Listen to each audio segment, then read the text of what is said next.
Hey everybody, it's Theresa here and welcome back to my channel. Today I have a layout for you for the Traci Reed Designs creative team, and our theme is banners. So I selected the collections called On the Go and Going Slow. These collections just said party to me, and nothing says party more than banners. And I also wanted to do a layout from our wedding 10 years ago, and that was also a party.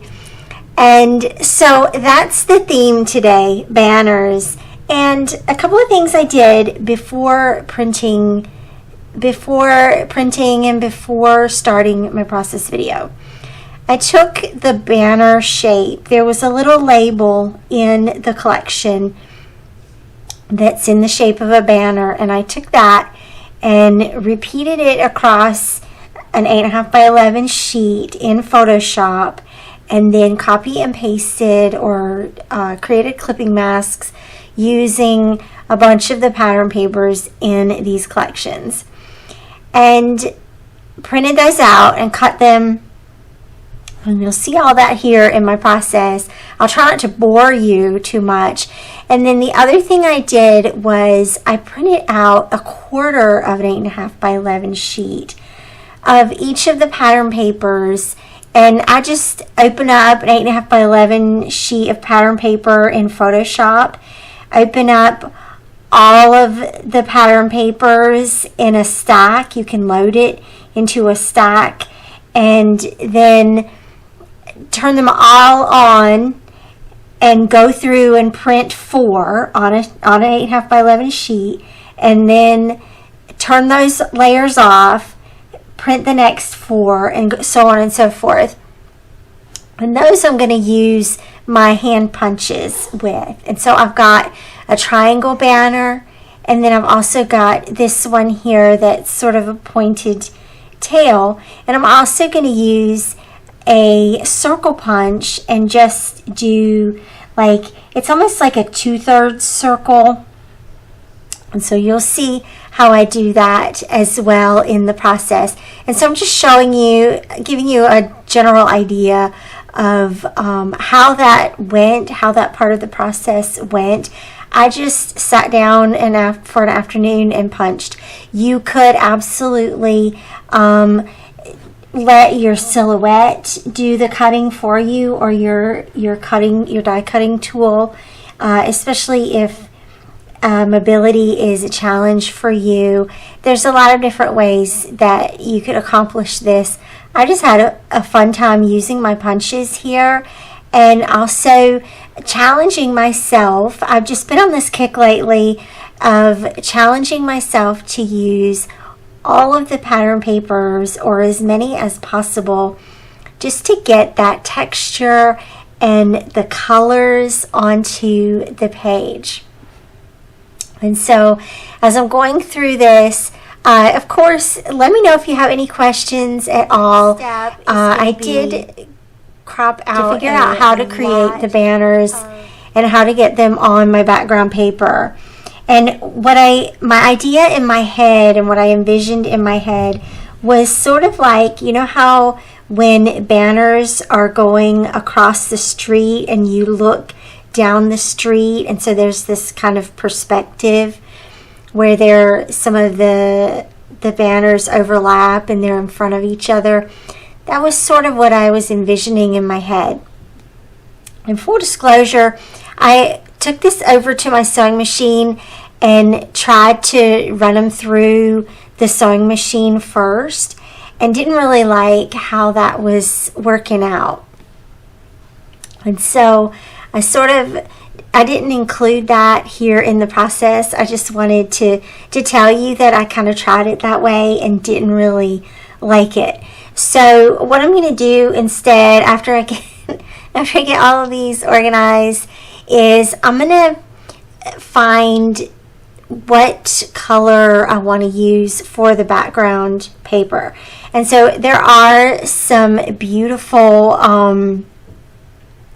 pattern or solid colors or kind of textured colored papers in these collections that you absolutely could print out and use.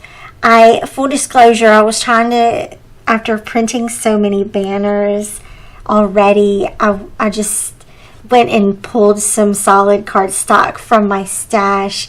So don't hate me for that. It's totally okay.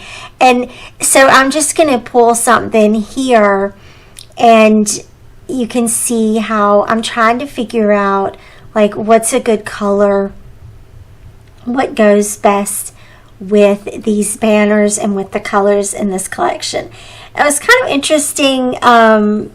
So I mentioned that I'm doing a layout from our wedding, and the colors in our wedding, funny enough, were turquoise and pink, and there's actually not any turquoise in this collection, which is kind of interesting.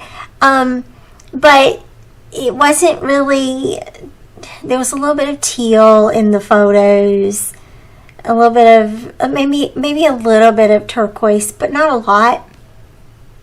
And it still worked really well, and it turned out really cute. So what I'm going to do now is sort of give myself some guidelines, and I've decided that I'm going to adhere all of the little banners directly onto the cardstock, and then I'm going to go back and sew them down. And what I want to do is just give myself some curved guidelines for adhering those. And what I'm going to use here, I needed to trim that a little bit, and I'm using what's called an architect's curve or a French curve here. This one came from Bo Bunny many years ago, probably like 15 years ago, but you can get curves like this in the drafting section at Michael's. It's not going to be pink, I'm sorry, it's going to be blue, but I love this thing. It's nice when you're trying to draw some curves here, and you can see sort of how I'm trying to position these curves and trying to figure out how to arrange the banners onto the page. I knew that because I was going to be sewing them down that there would be some overlap, and so how do you work out the overlap?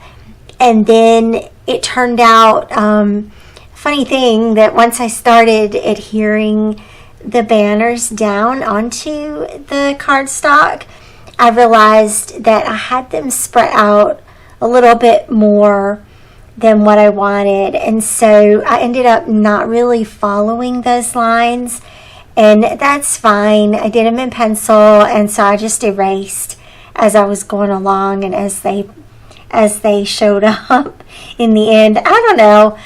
It's just how the process went. It's part of the fun of doing it. Here's where I'm realizing that I left more space in between, and so I'm just going to adjust that, and I figured I would let you see this part of the process because it is just a part of how it evolved, and it wasn't it wasn't something that I really anticipated. I think was like how tall how much room do I need to allow for each row of banners, and it's totally okay. I think it's just because I was thinking in 3D, and then interpreting it onto 2D is a little bit different. I'm used to going from 2-dimensional to 3-dimensional, aka interior design, but going from 3-dimensional to 2-dimensional is a bit of a different challenge for me, and I welcomed the challenge. It was a lot of fun, and it ended up working out. You'll see how I'm kind of weighing how to overlap these, or whether to overlap these or not. And that's when I kind of came to the conclusion to sort of separate the design down the middle. So, but not quite on the middle, but just slightly off to the left. And so there will be a swag of banners on the right hand side and a swag of banners on the left hand side. And this is really when the design starts to come together for me, and I'm like, okay, I've got it, I figured it out. And so I share all that with you because I want you to feel empowered to try things out, to draw lines and erase them, to tape something down and pull it back up until the trial and error is part of the process itself. And it's worth it to work it out, to envision something in your mind, and then to figure out how to get it down on the paper. It's worth it because in the end, you've got it figured out. And it did take me a little bit longer than most of my layouts. And I just embraced that process and had a good time doing it because I knew that it would come out cute. and it's okay to say that too. It's okay to feel that way, and okay to feel good about the work that you're creating and the process that you're going through. It's okay to feel good about that. I don't have to feel bad that it went different than I saw in my mind. I don't have to feel bad about that. So you can see here how I'm trying to sort of vary up the colors and mix up how the patterns go on the page so that they're spread out across the page and there's not a group of all yellow banners on one area. And so that came from just sort of paying attention top and bottom, left and right. I don't know, there may be some patterns that I actually ended up leaving out. I'm not sure because I wasn't really following a formula or anything. I wanted to make sure that I didn't overlap colors and I didn't want to overlap shapes as well. So they're pretty, it's a pretty good rhythm, I think, and pretty good balance. So it ended up working out and was pretty fun. I think I'm going to play a little music for you while this goes on, and then I'll come back and tell you a little bit more later.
Okay, I've brought you over to my sewing machine to let you see that part of the process. All the banners are now, they're lightly adhered onto the page. They did sort of pop up a little bit until they were sewed down, but that was actually a good thing because some of them where they overlapped, I had to pull them up, sew it, and then put the overlapping one back down and sew over top of it. So I did get some mix-ups there, and that's fine. It all worked out really well, and I will say that it's funny to watch the video back because it looks a lot smoother. My thread broke a couple of times. I had to rethread my machine. It looks like it went a lot smoother than it did, but it all worked out in the end, no worries. So I'll come back here in a minute and talk to you some more after we sew all of these down.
Okay, so you can see everything is adhered down, and I went and printed out 4 photos, and so this is a layout that I'm doing for Natalie's album.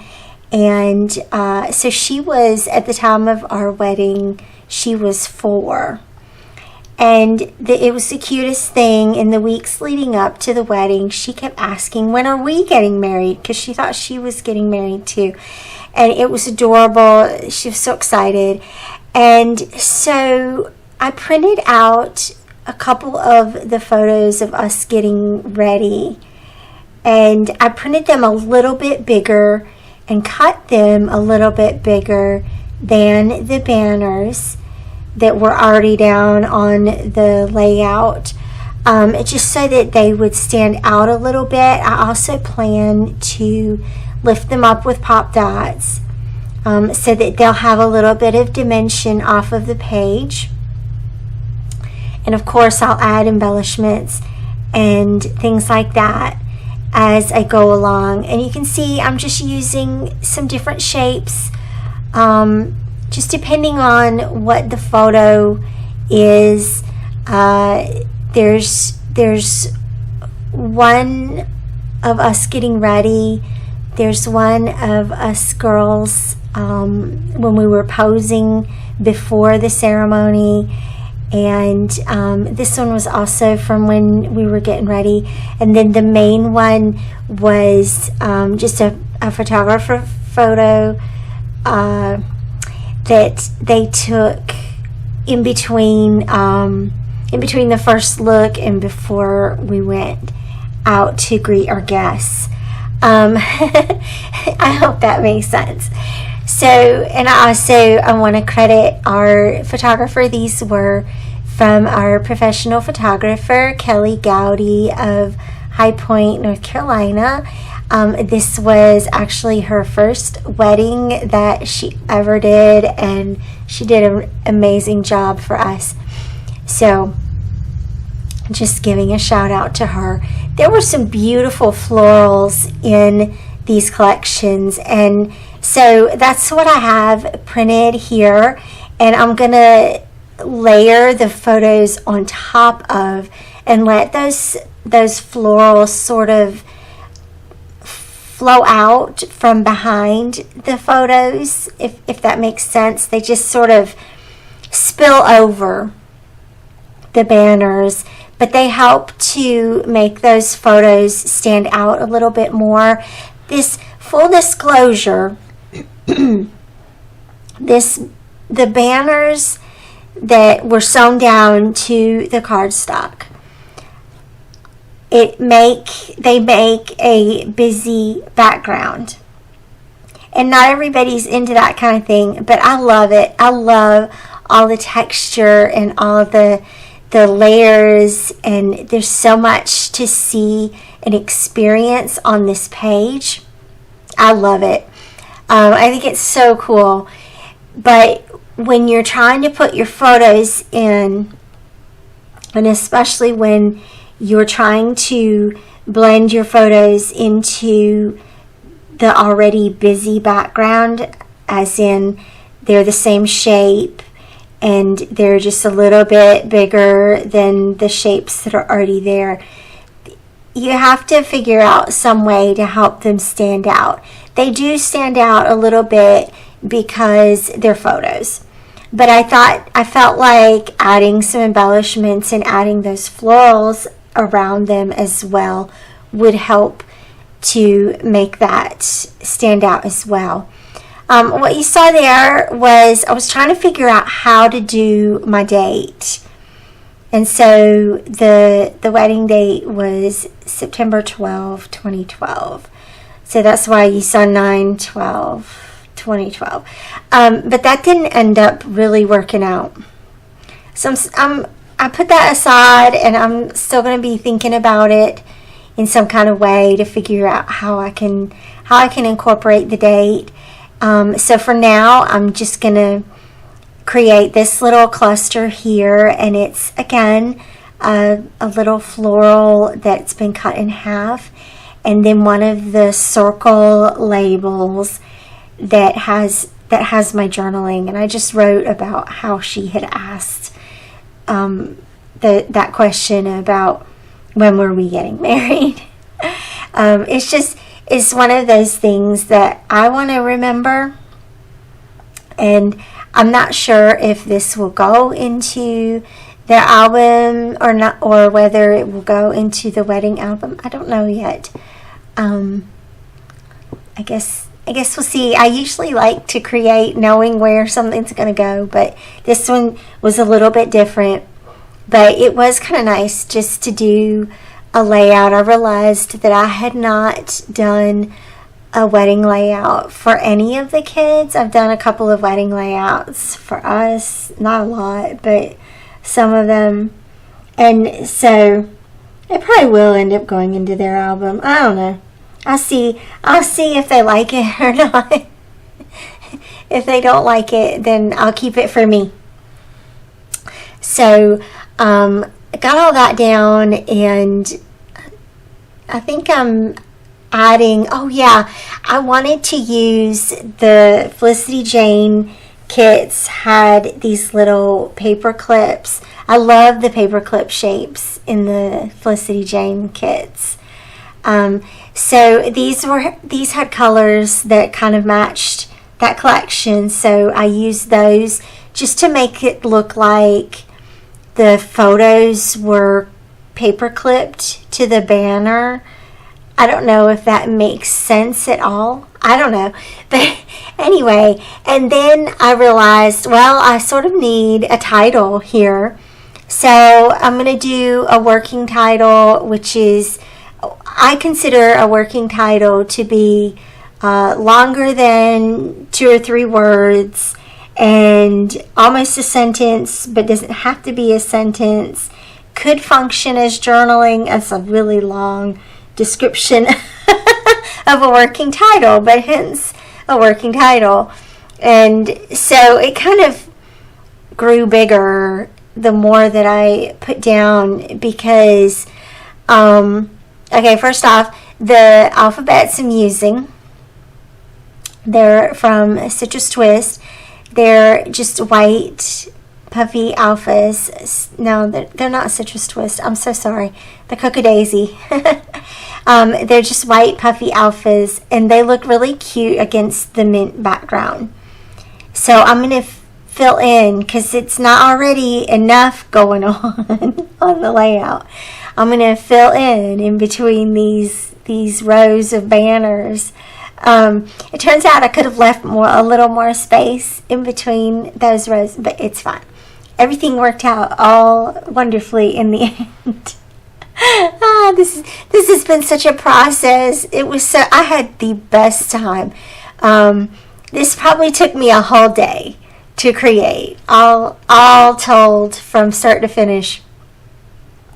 Probably took me a day and a half. I don't know, but I had fun for every bit of it. And I highly recommend this form of scrapbooking. Just print you out a bunch of papers and grab your punches and get going.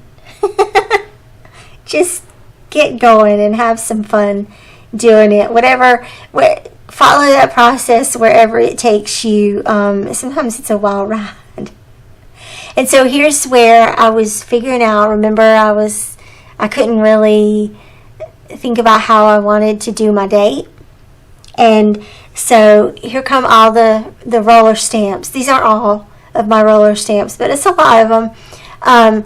So here's where I brought them out, and this is how the stamping came to be on the page. And so I thought, well, I'll just go ahead and do my date on this little banner label. This is the label that the banners were modeled after, I guess. That's what started it all. It all has a start somewhere. And then I decided, okay, I'm not going to put the date on the banner because it's too small. And so I just stamped it at the bottom there using that Heidi Swap stamp that's kind of like a postal. It reminds me of a postal stamp. And so that was kind of cute there. And then the die was cast to put black, to stamp black on that mint background, and it kind of popped. And so that's when I got the idea, well, I've got all these other roller stamps out here, and I like the black on the mint, so I'm just gonna stamp some other little things around the page and let that be that. And so that's how that came to be. I hope you've enjoyed watching this sort of random and very inspiration-led process. It's a little bit different, a little bit longer than normal, but I definitely had a great time creating this. I had a great time submitting this for the Traci Reed Creative Team, and I hope that you've had a good time watching. Let me know if you try anything like this. I would love to see what you create. I'd love to hear from you and see what you think about all this big hot mess. So be sure to comment down below, and make sure you subscribe to my channel if you haven't already. And thank you again for watching. You can check out my blog post. As always, I have a blog post that gives you all the links and things for the products. I will see you back here again soon. Happy crafting. Bye-bye.